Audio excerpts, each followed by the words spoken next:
You've tried resting, you've tried medication, maybe you've done some physical therapy or seen a chiropractor, or maybe even gotten some injections. Some of it helped for a while, but here you are, still dealing with pain, still limited, still wondering why nothing seems to stick. If that sounds familiar, I want to explain something that might change how you think about your situation, because there's a reason your pain keeps coming back, and there's a step that most treatments miss. In the last video, we talked about how your body heals after an injury, how scar tissue forms, contracts, and creates internal loading on your spine. Now let's talk about what that internal loading actually does to your joints. When structures in your spine, such as your facet joints, your discs, are under constant compression, they can become sensitized. That tissue changes. It develops more pain receptors. Its threshold for tolerating load drops. What does this mean in practical terms? It means activities that should be normal, such as bending, twisting, sitting, or even just standing, start to trigger pain. Not because you're doing anything wrong, but because the tissue can no longer handle what it used to be able to handle. You see, the joint isn't necessarily more damaged than it was, it's just more sensitive. And that sensitivity is what keeps the pain cycle going. Here's a concept that helps me explain this: loading margin.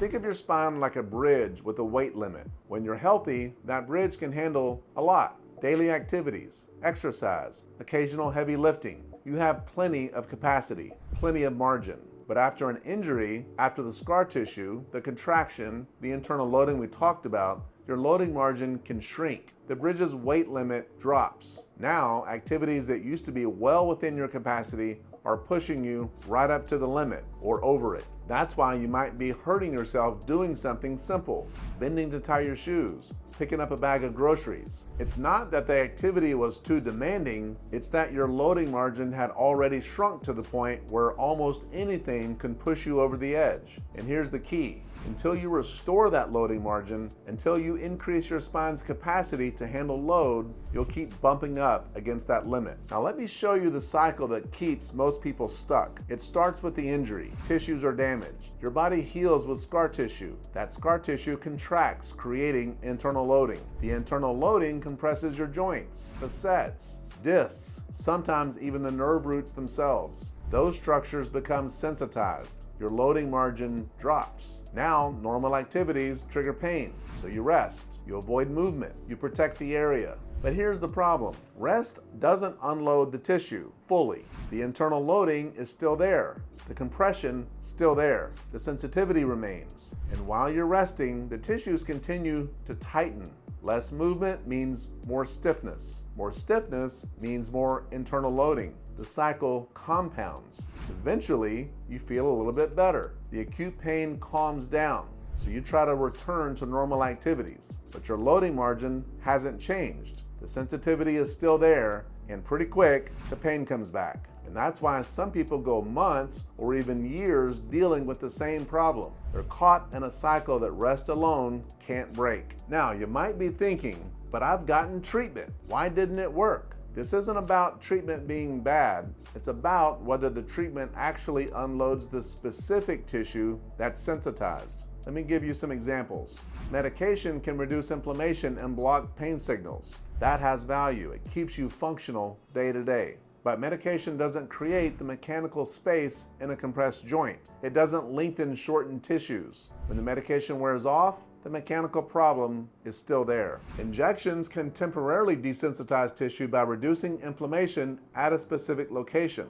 Again, valuable. But if the tissue is still being compressed by internal loading, the sensitivity often returns when the injection medication wears off. Physical therapy strengthens muscles, which is important. But if you're strengthening muscles while joints are still compressed and sensitized, you may be adding load to tissues that can't handle it yet. The timing matters. Even manipulation, which I do every day, isn't always enough on its own. It depends on what tissues are involved and how effectively they're being unloaded. The key question with any treatment is, does it actually unload the tissue that's sensitized? If it doesn't, it might provide temporary relief, but it won't move you toward independence from therapy. You'll keep needing to come back because the underlying problem hasn't actually changed. So what does work? What actually breaks the cycle? The answer is mechanically unloading the specific sensitive tissue or tissues, but here's what most people don't realize. Different tissues require different unloading approaches. Let me break this down.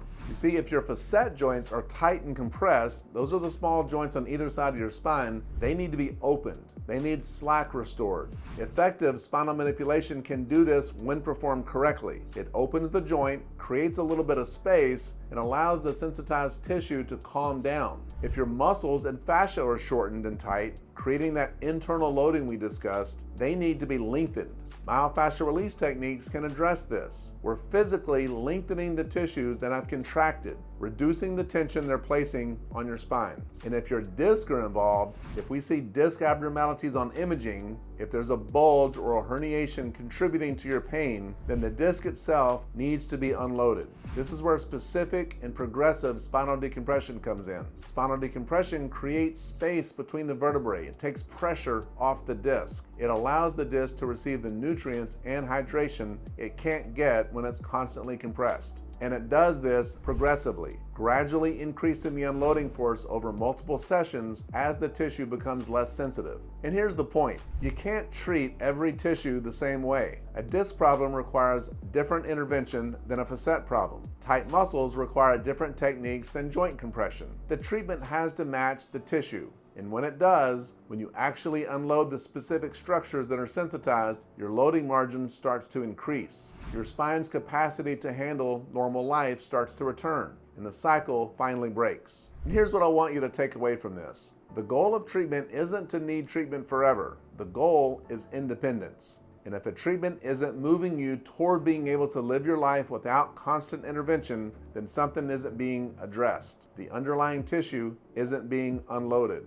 Your loading margin isn't being restored. At Peak Injury Clinics, this is how we think about care. We identify which tissues are sensitized, we match the treatment to the specific problem, manipulation for facets, myofascial work for tight muscles, decompression for discs. And then we measure progress by whether you're moving toward independence, not by whether you keep coming back. If you've been stuck in a cycle, if you've tried things that have helped temporarily, but nothing has lasted, visit our website to learn how to be seen.